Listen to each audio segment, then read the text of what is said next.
A garrafa de Leyden foi o primeiro meio utilizado para armazenar eletricidade. Ela foi usada por Benjamin Franklin para revolucionar a física. Foi com garrafas de Leyden e não com para-raios que Franklin fez suas mais importantes descobertas.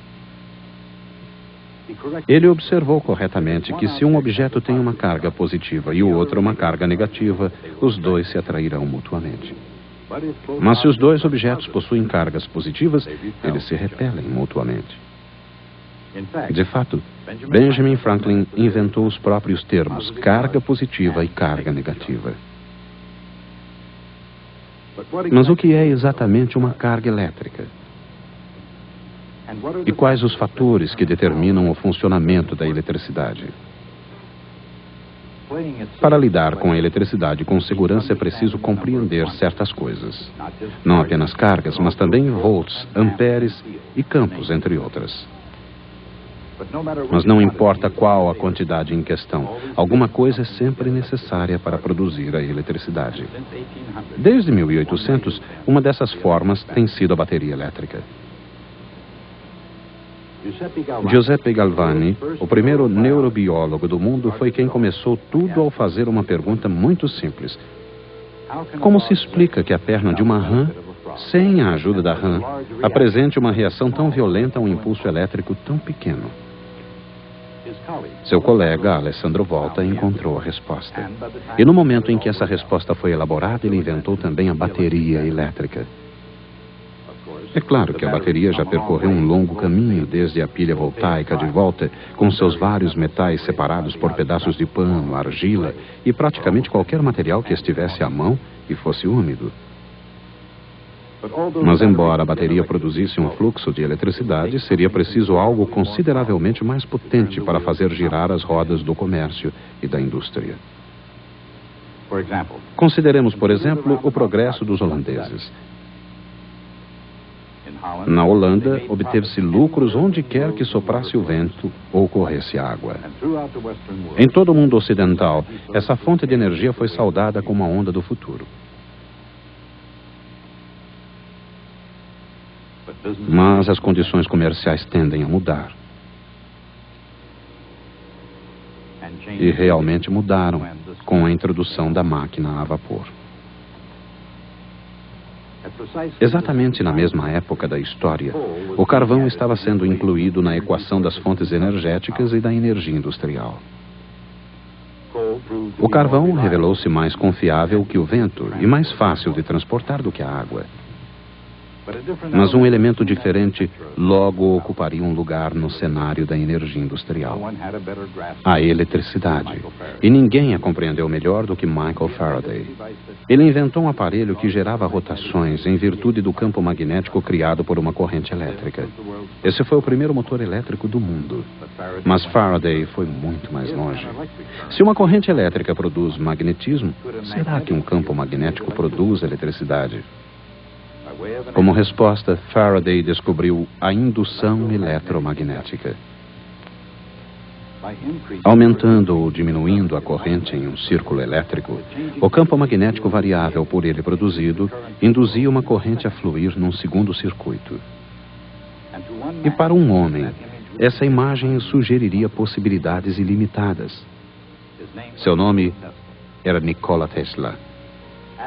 Acrescentando um toque engenhoso à descoberta de Faraday, ele chegou aos Estados Unidos para criar uma enorme rede de energia elétrica e para girar como um dínamo na era industrial moderna.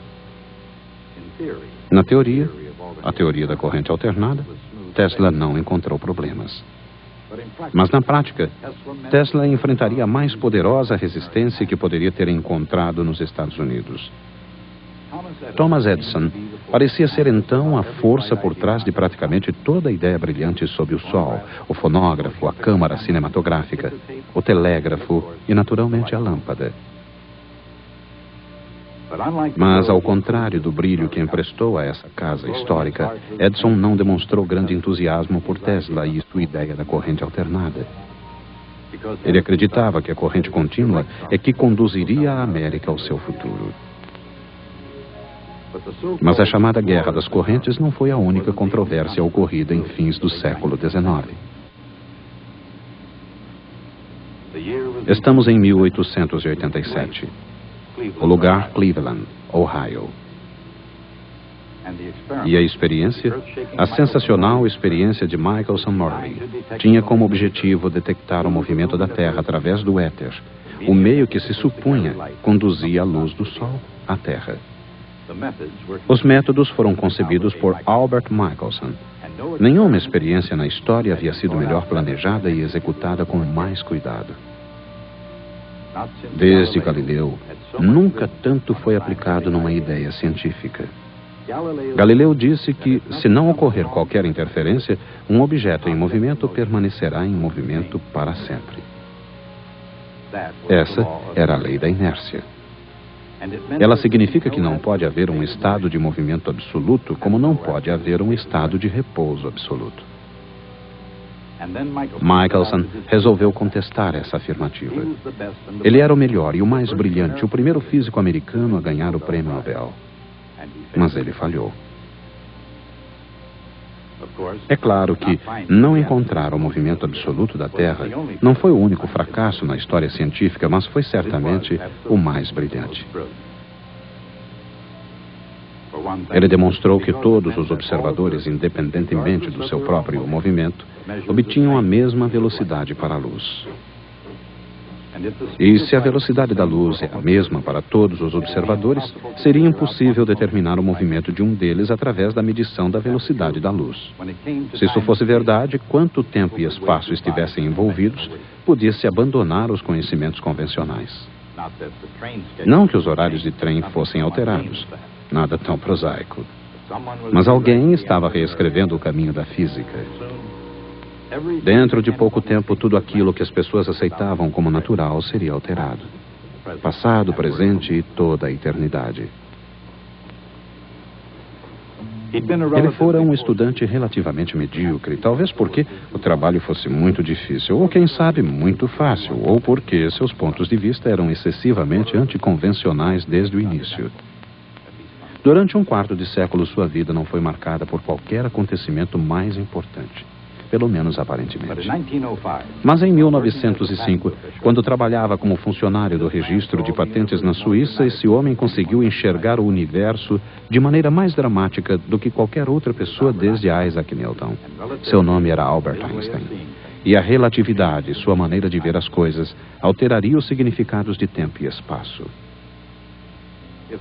Quando se acende uma luz no momento em que passa um trem, ela alcança ao mesmo tempo a frente e a rabeira do trem. Bem, essa é a opinião de uma pessoa. Mas consideremos o ponto de vista de alguém fora do trem. Na relatividade de Einstein, acontecimentos simultâneos para um observador podem acontecer em instantes diferentes para diferentes observadores. E para se considerar os dois pontos de vista em conjunto, é preciso combinar espaço e tempo num único contínuo quadridimensional. Observando o mundo de uma maneira nova, como ninguém nunca havia feito antes, Albert Einstein percebeu que para um observador em repouso, um relógio em movimento deve se atrasar. E que réguas em movimento se contraem.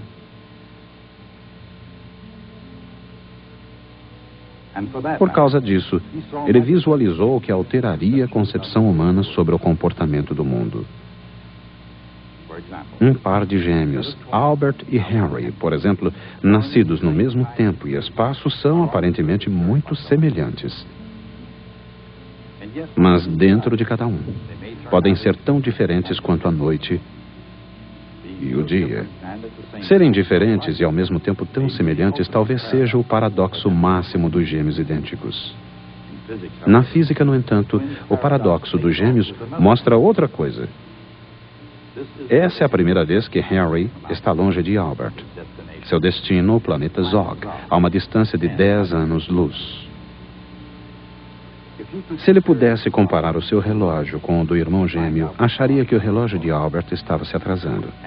E se Albert pudesse comparar o seu relógio com o de Henry, acharia que o dele estava se atrasando. Não importa de que maneira você encare isso, isso se chama um paradoxo. Mas quando isso é verificado, o que significam esse e inumeráveis outros mistérios através